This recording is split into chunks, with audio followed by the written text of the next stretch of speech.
दोस्तों, ये कहानी है प्रेम, प्रतिज्ञा और त्याग की। महाभारत के इतिहास में एक नाम ऐसा भी है जो सिर्फ राजा नहीं बल्कि प्रेम और त्याग का प्रतीक बन गया, जिसकी कथा महाभारत के आरंभ से पहले की नींव रखती है।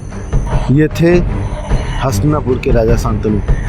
इनकी कहानी प्रेम से शुरू होकर प्रतिज्ञा पर समाप्त हुई और ये कहानी जन्म देती है भीष्म की प्रतिज्ञा को, जिसने संपूर्ण महाभारत की दिशा ही बदल दी।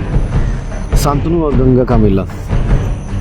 एक दिन नदी किनारे टहलते हुए राजा शांतनु ने देखा स्वयं देवी गंगा मानव रूप में स्वर्गीय सौंदर्य लिए खड़ी थी। राजा उनके सौंदर्य पर मोहित हो गए। उन्होंने गंगा से विवाह का प्रस्ताव रखा। माँ गंगा, मैं तुम्हारे प्रस्ताव स्वीकार करती हूँ, लेकिन मेरी एक शर्त है।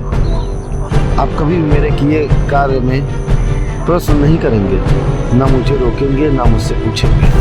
राजा शांतनु भावुक होकर बोले, मुझे तुम्हारी सारी शर्त स्वीकार है देवी। और उन दोनों का विवाह हुआ। राजा शांतनु में हर्ष छा गया, लेकिन यह जल्द ही खुशमय जीवन रहस्य में बदलने वाला था। समय बीतता गया। गंगा के एक एक करके 7 पुत्र हुए, पर वह हर एक बालक को गंगा में बहा देती। अपने 7 पुत्र को मरते हुए देख राजा तिलमिला उठे, परंतु वो शांत रहे। उन्हें अपनी प्रतिज्ञा याद थी कि प्रश्न नहीं करना है। हर बार उनका हृदय टूटा, पर राजा मौन रहे।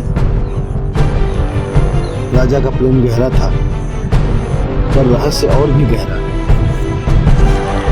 8वें पुत्र के जन्म के समय राजा शांतनु अब सह नहीं सके। राजा शांतनु ने क्रोध और वेदना में बोला, गंगा, बस अब बहुत हुआ। तुम कौन हो? मेरे बच्चों को क्यों मार रही हो? गंगा, राजन, आपने प्रतिज्ञा तोड़ दी।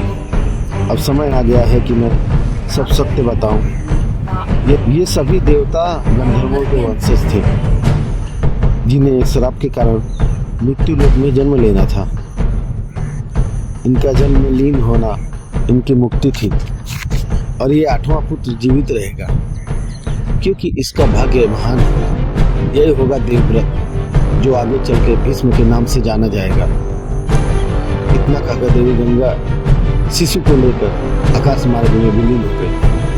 राजा शांतनु अकेले रह गए, हृदय में पश्चाताप और मित्रों में प्रतीक्षा। वर्ष बीतता गया।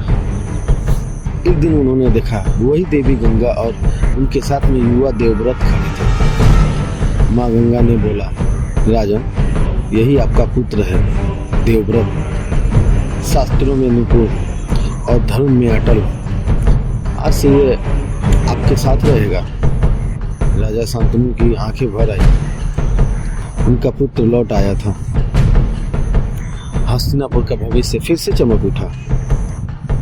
एक दिन गंगा तट पर राजा शांतनु की दृष्टि एक और स्त्री पर पड़ी। वह थी सत्यवती, मछुआरों की पुत्री। राजा पुनः प्रेम में पड़ गए।